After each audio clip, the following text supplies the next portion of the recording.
Why, hello. I'm Natalie Zett, and welcome to Flower in the River. Flower in the River is a podcast about a book I wrote of the same name. And that book is about the Eastland Disaster that took place in 1915 in Chicago, and how that long ago tragedy affected my family for generations.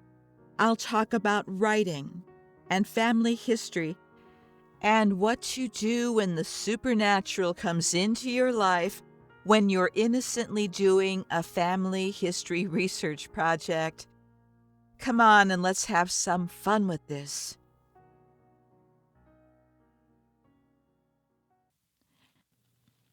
Hello, this is Natalie, and welcome to episode 41 of Flower in the River podcast.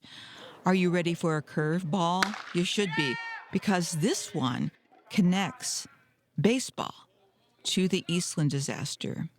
And there's also a subtle reference to the Black Sox scandal of 1919. Field of Dreams, anyone? Right? Yeah. With a nod to our international listeners who make up a whopping 60% of this audience, hailing from Europe and Asia, today's story will bridge continents and generations. So, in the late 19th and early 20th century, Chicago became a mosaic of cultures with waves of European immigrants. For them, baseball was more than a sport. It was an emblem of the American dream, a common ground to root for and a community to belong to. And this is the idealized version of this. As we know, reality was a little bit different. Baseball isn't just a sport in America. It's the fabric that weaves our diverse stories together. It's a unifying thread linking generations and communities. But what's the magic of baseball? It's more than just players hitting home runs or stealing bases. It's about the fans, the traditions, the collective excitement. Baseball captivates and connects us, not only in the USA, but globally. It's this ever-growing passion for the game that keeps it alive and thriving. And I'm speaking as someone who is not a big spectator sport fan, but as someone who can step back and just look at the influence of this entity and be awestruck by it. It really is quite incredible. So, these new Americans not only joined the throngs of baseball fans, but they also took to the field, weaving their heritage into the city's sporting tapestry. They gifted this legacy to their descendants, making baseball an indelible part of their identity. And as I was researching this, I came across a YouTube video of somebody that I knew once upon a time, Dr. Rich Luker, a college classmate and visionary behind the ESPN sports poll, articulates this bond beautifully. He sees fandom as an intergenerational flame, brightened not merely by the games attended, but by the shared passion that endures through time. In Chicago's vibrant neighborhoods, baseball did more than entertain. It unified.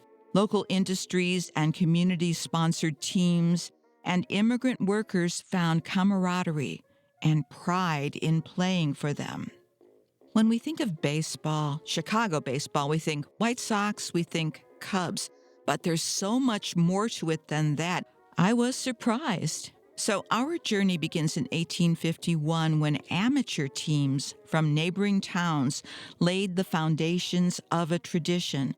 Then, post-Civil War, the sport captivated the city with 45 amateur teams by 1867, and that's a testament to baseball's burgeoning appeal. As fandom grew, the Chicago City League emerged in 1887, and this was a collective of the city's elite amateur clubs. Now, this league marked the beginning of what's called semi-professional baseball. or the semi-professional era, with players earning a share of the gate receipts, blending their love for the game with the beginnings of a professional aspiration. However, by 1895, the City League gave way to independent schedules that promised greater profits. Now, this didn't slow the momentum. From 1900 to 1910, semi-professional baseball thrived, giving rise to celebrated teams like the Logan Squares, you're going to hear about that one again, and the West Ends. Concurrently, the amateur spirit flourished through leagues backed by an array of community organizations, illustrating baseball's supremacy as a recreational favorite before softball took its share of the spotlight. It's a really complicated history, and I'm trying to simplify it, but it's kind of a challenge here, so bear with. At the heart of it all were the amateurs, teams fueled by local pride, community spirit, and an unabashed love for the game. What is it about baseball? We love it, and we grew up with it, and we're attracted to it. I don't know what it is. And it's not just Americans. People all over the world have been drawn by baseball. But these amateur teams, they were the bedrock upon which the semi-pros built their dreams, where the stakes were a touch higher and the whisper of a potential big league glory began to stir. So we got a little competition, we got money coming in here, and things are going to change. I want to talk a little bit about the Amateur Managers League. Yes, I'm really practicing my enunciation here. The Amateur Managers League was a notable part of Chicago's baseball history in the early 1900s. This was when amateur and semi-professional baseball flourished in Chicago. For instance, in 1902, over 150 ball clubs were members of the Chicago-based Amateur Managers Baseball League. And by 1905, there were over 300 local teams, not counting clubs in regular leagues, indicating a rich and vibrant baseball culture during that time. And this has everything to do with building the world of Chicago in 1915 during and after the Eastland Disaster, but it also points to some other things that have ramifications even to today in terms of baseball and this country. One fascinating event related to this era is the Chicago Tribune Amateur Baseball Contest of 1915, which was a significant event that brought together amateur baseball leaders to boost the game. Now, let's go on our timeline here for a second. This was May 1915, and the Eastland Disaster happened July 24th, 1915. So, this story almost mirrors the rising tension in a movie plot. Here's an article by Justin McKinney, which was published in the Spring 2018 Baseball Research Journal. On May 23, 1915, something unprecedented happened in the history of Major League Baseball. On that day, the Chicago Daily Tribune announced a contest to find the 3 best amateur baseball players in Chicago. The prize for the 3 youngsters would be a chance to join Chicago's major league teams, the American League White Sox, the National League Cubs, and the Federal League Whales. The contest's origin, execution, and ultimate success were the result of a series of circumstances unique to Chicago in 1915, including the city's vibrant amateur baseball scene, the Tribune's active role as an ambassador of amateur and semi-professional baseball, and the heightened competition for talent and attention brought on by the team from the new Federal League. On July 4th, the first official tryout was announced for the following week with approximately 50 entrants. At 7 o'clock in the morning on July 11th, the first tryout took place in Weigman Park, home of the Whales. Despite the tryouts not being open to the public, demand was so high that a crowd of 1,000 was eventually admitted by Wiegman. Heavy rains nearly canceled the tryouts. Of the 54 players scheduled to be tried out, only 30 or so were in attendance. Of those who appeared in the initial tryouts, 10 were deemed worthy of moving on to the final round. When the final entry date for the contest passed on July 15th, there were nearly 400 entrants from Chicago and its suburbs. The next tryouts took place on July 17th at the Chicago American Giants Park. Approximately 50 youngsters appeared at the tryouts, and the American League umpire noted that the quality of player was lower than that of the first tryouts, and that outfield stars were especially lacking. Perhaps this is the only reason that only 5 finalists were named. 2 more tryouts were scheduled for the next day, July 18th, one in the morning at Comiskey Park and one in the afternoon at West Side Park, which was the Cubs' home field. The morning tryouts were canceled due to rain, to be rescheduled at a later date. The afternoon tryouts took place without a hitch. The next tryout was scheduled for West Side Park on July 24th, but was canceled due to the tragic sinking of the SS Eastland on the Chicago River, which killed 844 passengers. The Tribune announced that the entire receipts from the final tryouts scheduled on August 1st at Comiskey Park would be donated to benefit the relatives of those who lost their lives in the Eastland Disaster. That's the end of this article. And it's not over yet, because here's a continuation of the story that wasn't covered in this article. This one is from the July 27th, 1915 Chicago Tribune. Headline: 11 amateur baseball players among Eastland Disaster victims. 11 active players, members of Managers League, went down with the Eastland according to the official count made by that association at its weekly meeting at 175 West Washington Street last night. The association passed resolutions of sympathy, which were forwarded to the surviving relatives. Wreaths were ordered for the funerals. Those who lost their lives in the disaster were as follows: John Farmer Freilich.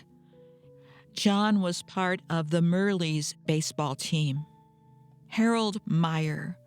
He was part of the Logan Boulevards team.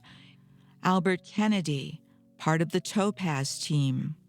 Maurice or Morris Roble, Topaz team. George Tonneson, Merleys team. Gus Schwenke, he was either part of the Wiederrechts or Weiderrechts Colts. There's some debate about that.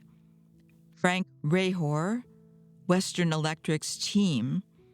Charles Bloch or Bluch, Western Electric's team. George Bennett, Western Electric's team. Arthur or Adolf Loch, no team mentioned. And Henry Schutte, part of the Ideal Billiards baseball team. A benefit game for the survivors has been arranged between the Eclipse and Delwoods for Thursday at Roseland, a committee of ministers from Southside having arranged to handle the funds to be raised. The Snorky Signs and Panhandle Switchmen will also stage a benefit game on Sunday morning at 50th Street and Oakley Avenue, while others are in Prospect.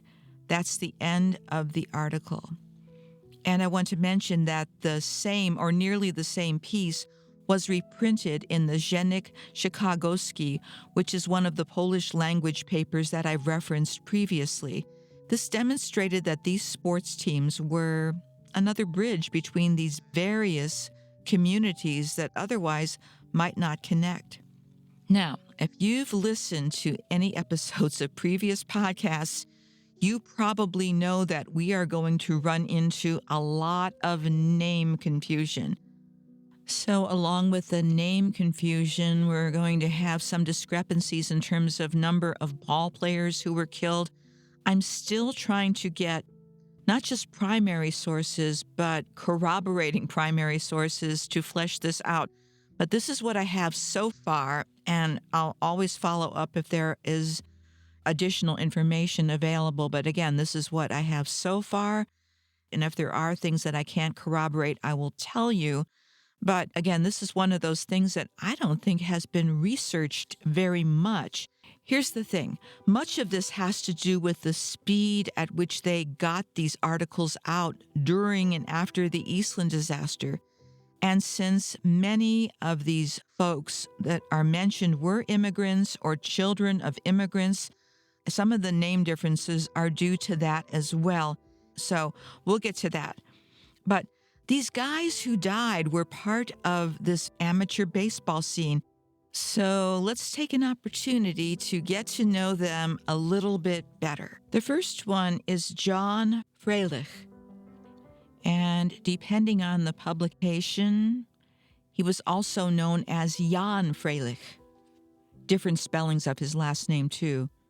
He was often called Farmer, and that was his nickname, and he played for the Merleys baseball team. And this is from the sports editor on the 27th of July, the Zhenik Chicagoski. And remember, this is a secondary source because I translated the primary source. Semi-professional Jan Freilich, and there's a sketch of Jan, which I can't share on the podcast, but I will put it on my website, and you could take a look at this artist's rendition of Jan. So the article continues. Semi-professional football clubs have lost 3 of their best players in this terrible Eastland ship disaster. Among the names of the unfortunate is also the name of the popular Polish player Jan Freilich, also known by the nicknames Farmer and Hoosier. He consistently played as a midfielder for the Merleys Club and in the same position for the company team where he worked, which organized that fatal picnic, Western Electrics. And again, as you see, they mentioned football, they meant baseball. I'll continue. Along with Jan Freilich, his wife Jadwiga and her sister Zimna also drowned. Other football players who perished in the disaster are listed below. Schutte of the Third State Club of Pinky, Kennedy, pitcher for the club Topaz. The joint funeral for Mr. Jan Freilich, his wife Jadwiga, and sister-in-law will take place on Friday, 30th of July, from the Mourning House at 2453 Thomas Street near Campbell to St. Stanislaus Kostka Church, and from there to St. Adalbert Cemetery.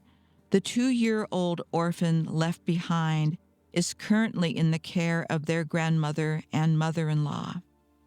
The sport editorial team extends heartfelt condolences to the family of the deceased who died in the prime of their lives. Again, this is from the 27th July 1915 issue of the Zhenik Chicagoski, and that means in English, Chicago Daily News. Jan and Jadwiga Freilich. This couple, they were both 25 years old, and they were married in 1912. And also Jadwiga's 17-year-old sister, Josefa Zimna, sometimes written as Zimna, was killed. However, their 2-year-old daughter, Eleanor, was spared. What happened to little Eleanor? Well, I'll tell you. So she was orphaned by the calamity and raised by her grandparents in Chicago. Eleanor later joined the School Sisters of St. Francis in Milwaukee, an order founded in 1874 by 3 pioneering German sisters. As a nun, Eleanor, a.k.a. Sister Virgil, harmonized her love for music with a knack for numbers, serving as a music teacher and a finance department staff member. Her presence was a steady node in the lives of many throughout southeastern Wisconsin, echoing for decades. Eleanor's earthly song ended at the age of 90 in 2002, and she was laid to rest in Mount Olivet Cemetery in Milwaukee. This is from a March 12, 2015 article in the Milwaukee Journal-Sentinel. Let's continue because we have so many. Here's Adolph Morris Locke, or Arthur Locke. Locke is the spelling of his last name. A 21-year-old electrician who worked for Western Electric tragically lost his life in the Eastland disaster. His background is a tapestry of family and work. His parents hailed from Denmark, and he was one of 5 siblings. His family dynamic was probably vibrant, with a maternal grandmother sharing their home in 1910. His father made a living as a cigar salesman, while his older siblings contributed to the family income through sales in the music and confectionery industries. The details of his sports team, however, for now, remain unclear, and I'm always convinced that we'll find more information as time goes by. Our next ball player is Henry Schutte. Henry Schutte was a member of the Ideal Billiards amateur baseball team and was 28 when he died, and he was living with his mom and several siblings and step-siblings at that time. His name is spelled a variety of ways. However, on his headstone at Concordia Cemetery, it is Schuett, and here is Henry's inscription. Henry Schutte, geboren 2nd August 1887, gestorben 24th July 1915, victim of Eastland Disaster. A loved one from us has gone. A voice we love is stilled. The place is vacant in our home, which can never be filled. Our next ball player is Harold Meyer. At the age of 22, Harold Meyer was not just any young man of his time. He was a gifted ball player, gracing the diamond for the Logan Boulevards, and off the field he wielded his craftsmanship as a machinist for Western Electric.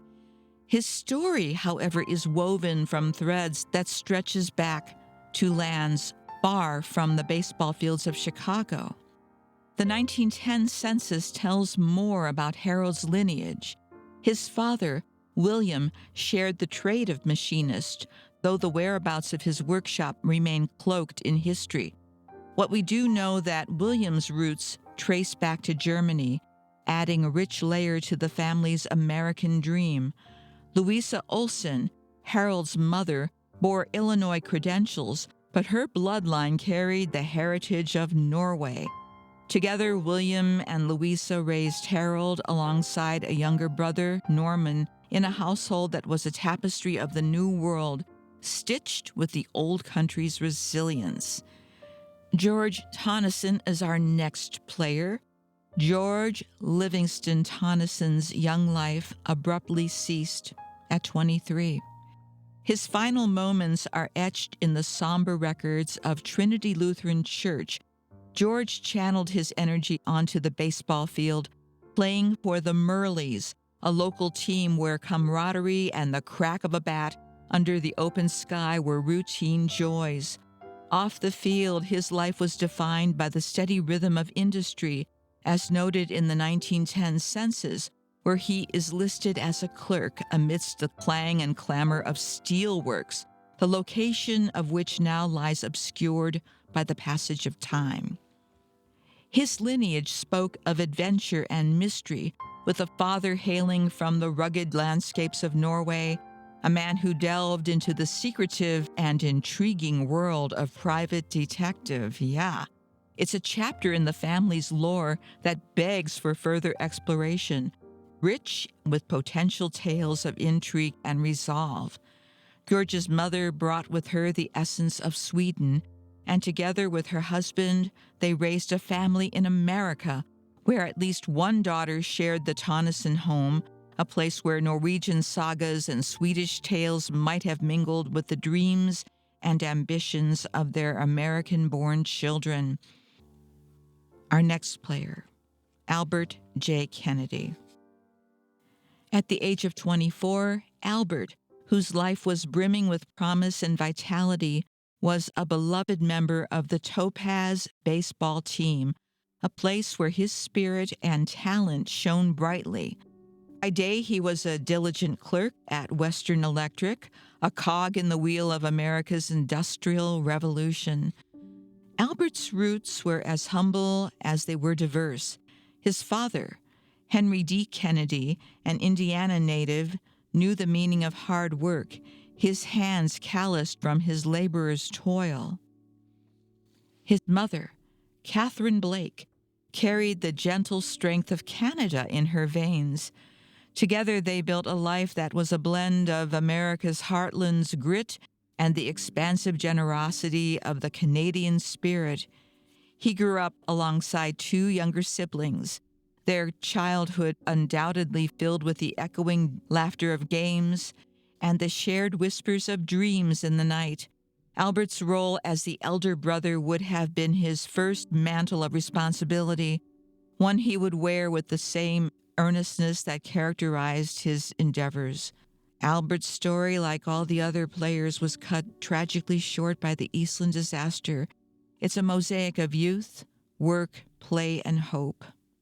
Maurice Robel, otherwise known as Morris Robel. Maurice played for the Topaz team as well, and on Find a Grave it reads, a former Springfield boy. Morris W. Robel was among those drowned the Eastland Disaster in Chicago Saturday morning. The boy was 21 years old and is survived by his parents, Mr. and Mrs. Carl Robel, Chicago, and by his grandfather, William G. White, and uncle, George E. White, both of this city. Robel had been employed by the Western Electric Company in Chicago for several years. As a side note, there is also additional information in the Chicago Tribune, and the date of that issue is the 26th of July, 1915, so shortly after the Eastland Disaster. And it mentions that there was also a Minnie, M-I-N-N-I-E, Robel of the same address who was killed on the Eastland along with Morris. I don't know who she is in relation to Morris, but this needs further investigation as well because she's not listed anyplace else. Also, Morris was identified by a person called Siegfried Larsen. Gustav Schank Jr. is our next player. Gustav Schank Jr.'s life was a vibrant thread in the fabric of early 20th century Chicago. At 25 years old, he was the embodiment of youthful industry, skillfully working as an assembler at Western Electric by day. Outside of the hum of the city, Gustav's passion found an outlet on the baseball field, playing for the Wiederrechts, also known as the Wiederrechts Colts, where he was not just a player, but a testament to the spirit of this American sport. Born into a family with deep German roots, Gustav carried within him the steadfast qualities imparted by his father, a hard-working laborer who had crossed an ocean to build a new life. His mother, also from Germany, nurtured their home with the values and faith characteristics of Missouri Synod Lutherans, providing a strong moral compass and a sense of community. Gustav was one of 5 siblings, a middle thread in the tapestry of his family, woven with the love and camaraderie that only a shared heritage and life experiences can create. Together, they forged a life in their adopted homeland, balancing the traditions of their German past with the hopes of their American future. František Rehor is our next player. In the heart of Chicago's industrial bloom, Frank Rahor carved his brief yet resonant narrative. An office clerk at Western Electric by day, he was the embodiment of the company's spirit. A mere 20 years old, yet already a cornerstone in the burgeoning electric age, as noted in the Chicago Daily News on July 26, 1915. But like all the other players, Frank's life wasn't all work. He channeled his vibrancy onto the baseball field, playing for the Western Electric's team. There he was more than a player. He was a symbol of his generation's energy and community spirit, a living link between the workplace and the playful heartbeat of America's favorite pastime. He was the youngest of 6, cradled in a bohemian legacy with both of his parents, Joseph and Anna, hailing from the region known today as the Czech Republic. His father's hands, once dedicated to the toils of labor, found their artistry as a cooper in a packing house in 1910, shaping barrels that held the city's produce and products. Our next player is Charles Bloch, sometimes known as Charles Bloch, umlaut over the U for you German-speaking folk. Charles Bloch of South Maplewood, a spirited 21-year-old whose life was deeply rooted in the heart of Chicago, is remembered with profound affection. Born to Henry and Johanna, he brightened the lives of those around him with his dedication to the game as a player for the Western Electrics and his commitment as an employee of the Illinois Central Railroad. His legacy is not defined by his tragic passing on the Eastland, but by the indelible mark of joy, brotherhood, and youthful exuberance he left on the community, forever cherished by a city that will not forget one of its own. George Bennett. He's listed just by name and address in a couple newspapers at that time, and he's not to be confused with Leroy Bennett, who has a separate biography and is a different person. But George is the only player that I've had some challenges with insofar as I can't figure out what happened to his trail. But we do have a couple of clues besides his home address. There was the fact that he played for the Western Electrics, which probably means he worked for Western Electrics. So a little more digging is required for this one, and I will get new information on him and let you know as soon as I find it. There's another bit of connective tissue that I need to share with you because it points back to several of the players that I just discussed. Hang in there with this one. There was a survivor, another baseball player for the amateur team who survived the Eastland Disaster. Let me just read to you from the Stevens Point Daily Journal, and this is from Stevens Point, Wisconsin, July 26, 1915. Headline: The Shriners Are Safe. A special delivery letter from Pete Shriner to Miss Verona Glinsky of this city says that both Mr. Shriner and his wife were some of those saved from the capsized Eastland. Mrs. Shriner is quite badly cut and bruised about the arms and hands. Mr. Shriner was not hurt at all. Mrs. Shriner is the daughter of Joseph Vorzala of this city, and the sister of Joseph and Steve Vorzala of this city, and John and Anton. John Vorzala, that's her brother, was in Chicago a week ago.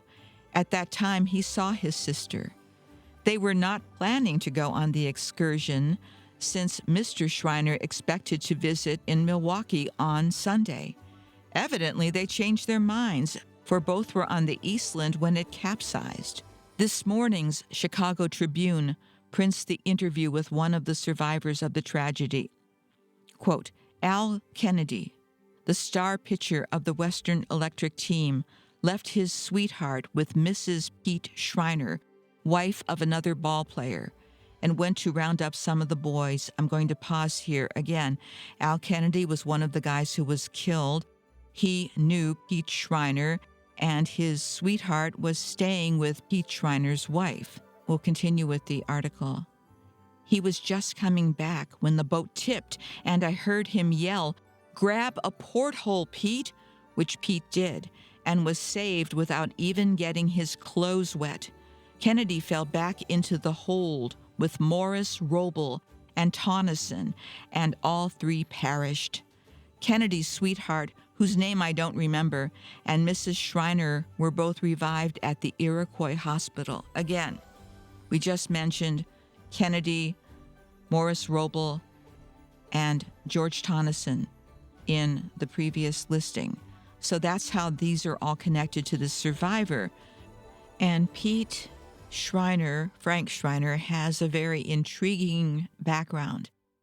He was a big deal, and he also married into a prominent family in Stevens Point, Wisconsin as well. Pete worked for Western Electric, according to his 1917 draft registration card, and I found an article about how Frank, aka Pete Schreiner, was connected to baseball. Check this out. This is from the Daily Tribune in Chicago, Wednesday, May 14th, 1913. So this is a couple years before the Eastland. And this is a wedding announcement. Headline: Vorzella Schreiner, Kaukauna son. Frank Schreiner has surprised his friends and joined the army of Benedicts that appear each spring. He was united in marriage to Miss Anna Vorzella of Winona, Minnesota, in St. Mary's Church in Milwaukee on Wednesday, April 23rd, by the Reverend Father Kilpinski. They were attended by Miss Anna Schreiner, sister of the groom, and Cy Young, pausing for effect, formerly a member of the Kaukauna Baseball League. A wedding breakfast was served at the home of the groom's sister, Mrs. Frank Niesler, to the wedding party, and a few close friends and relatives. Mr. and Mrs. Schreiner left for a short wedding trip, after which they will be at home to their friends in the Friedman Building, Flat C, East Chicago. The bride formerly lived at Stevens Point, where Mr. Schreiner became acquainted with her while he was the manager of the Stevens Point baseball team. The groom is now employed as a checking clerk by the Green Engineering Company in East Chicago, and he does extra work as cartoonist on one of the Chicago papers.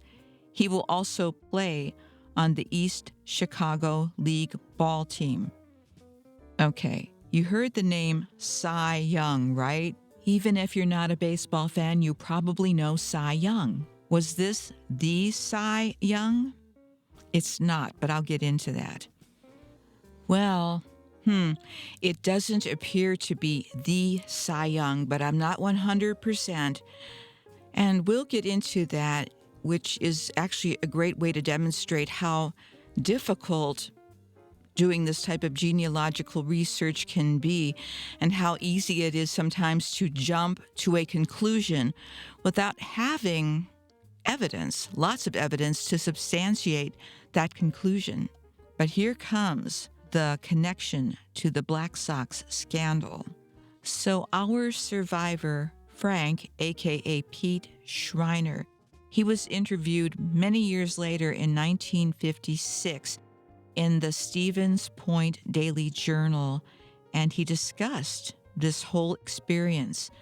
This tale, woven from the threads of the 1919 World Series and the infamous Black Sox scandal, remains a gripping narrative, one that has not faded even as the years have passed. This incident is kept alive not just in the annals of baseball history, but in the personal recollections of those intimately tied to the scandal, including Happy Felsch and his confidant, Pete Schreiner.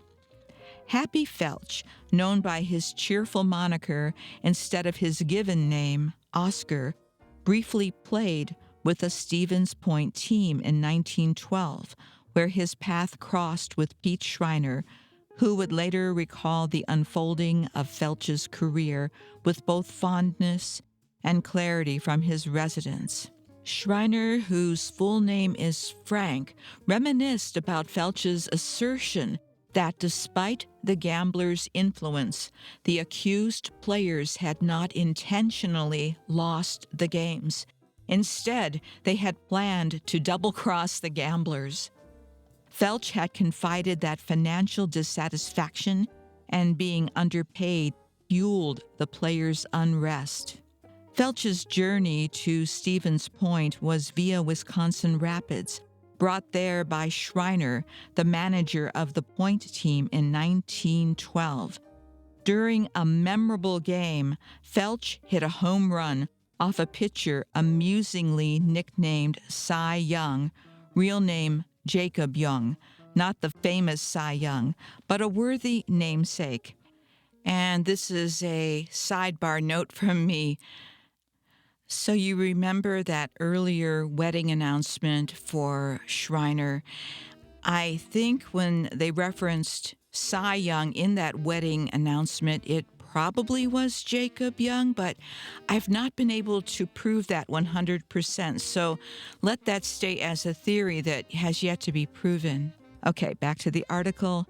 Schreiner, playing third base, was so impressed that he shouted an invitation to Felch to join the Point team if he ever decided to leave his current club. Felch took up the offer on the Labor Day weekend and played for the Point team, which had an outstanding season, winning all but 4 of their games. After the season, it was Schreiner who introduced Felch to Charlie Mole, a part-time scout for the Milwaukee Brewers. Mole signed Felch, who initially played for Fond du Lac in the State League, showcasing his talent by hitting numerous home runs. His performance led to a promotion to the Brewers and eventually to Chicago White Sox. Felch's career with the White Sox lasted several years until the scandalous accusation that he and other players had thrown the 1919 series, resulting in their exile from Major League Baseball. Post-scandal, Felch entered the tavern business in Milwaukee and distanced himself from professional baseball. Pete Schreiner himself had a notable baseball career, playing in the State League with Wausau and Oshkosh, and even reaching the Western League with Denver in 1911. His move to Stevens Point was promoted by an offer made during his travels in the State League, an offer he took up after a stint in Denver. The Point team enjoyed a remarkable year under his management, including the storied performance of the pitcher, Cy Young, and again, I'm not sure which one that is. Schreiner eventually moved to Chicago, where he joined Western Electric and played in the Industrial League, winning a national championship in 1914. After a long residence in Chicago, he returned to Stevens Point upon retirement with his wife, Anna Warzala. An avid baseball fan and supporter of the Braves, Schreiner cherished the memories of his playing days and the remarkable stories from that era, including the amusing anecdote of a team against Merrill, where the lack of a catcher led to some unconventional team arrangements. Herman Menzel, a local player from the 1912 team, was part of this memorable incident and remained part of the community. This narrative, with rich personal connections, talent discovered, and careers both made and marred, reflects the complex tapestry of America's baseball heritage, marked indelibly by the shadow of the Black Sox scandal. I will post several of these articles that I located about Schreiner, and you can look at them in their entirety. But I wanted to say a few things. Thanks to the movie Field of Dreams, which we just watched last night, it put the Black Sox scandal on the map. And I know people joke about the sayings from the movie, such as, "If you build it, he will come." And I honestly think when people make jokes about things like this, it's because it makes them nervous. It's hitting a nerve. So the best way to deal with that is through humor. I do it myself when things get a little too much. But really, that movie has so many nuances and so many complexities. But the person we most remember is Shoeless Joe Jackson in that cast of ghost players that come out of the field. And the other thing I noticed last night when we were watching it is that one of the ghost players called to the other ghost player, "Hey, Happy." And they were probably referring to this Happy Felch, who was featured in this article. So a couple of other sidebars to this article. Pete Schreiner's wife, Anna Warzala, her family was very prominent in publishing in Stevens Point, and the company still exists. I'm not sure what they do at this point because this is many years later, but it's still a prominent company. And as is often the case, I don't think any of these articles mention the Eastland disaster. Again, I think that many people wanted to put that behind them, but it doesn't mean that this too was not part of their tapestry. So obviously, Frank, aka Pete, and his wife survived and went on in their lives until their passing. But maybe late at night when they talked among themselves, they reminisced. They reminisced about Kennedy calling out to Pete to put himself through the porthole so he could save his life. Maybe it was safer to remember in the darkness than talk about it during the day. Well, I'm not going to say too much because really these primary sources speak for themselves. I've tried to put them together in such a way where they make sense, but I've also left them in the condition that I found them. And it also, for me, as one of those people with immigrant ancestors in Chicago who was affected by the Eastland disaster, reading these accounts, sharing them with you also casts a different shadow and a different light on my own family's experiences of what that must have been like for them trying to be part of this new world that they were part of, but also retain their traditions, but also do these things like engage in baseball games where they intersected with all kinds of people. And they passed that love of the game down through the generations. That to me is the American story, where we all got to be part of this thing, one way or the other, called baseball. And I'm proud of the way these teams and these individuals stood up for their people who were killed on the Eastland and provided support, financial and emotional and spiritual, for those who were left behind. As I'm writing this and doing this podcast, it is the 22nd of December, 2023. Merry Christmas, Happy Christmas to the people who celebrate that holiday. And I will be back before 2024 begins with another episode because this has so much to it and I am still learning as I share these podcasts with you. So perhaps, well, for sure, I'll probably have more information next week. So take care, enjoy your holiday, and I'll talk to you soon. Hey, that's it for this episode, and thanks for coming along for the ride.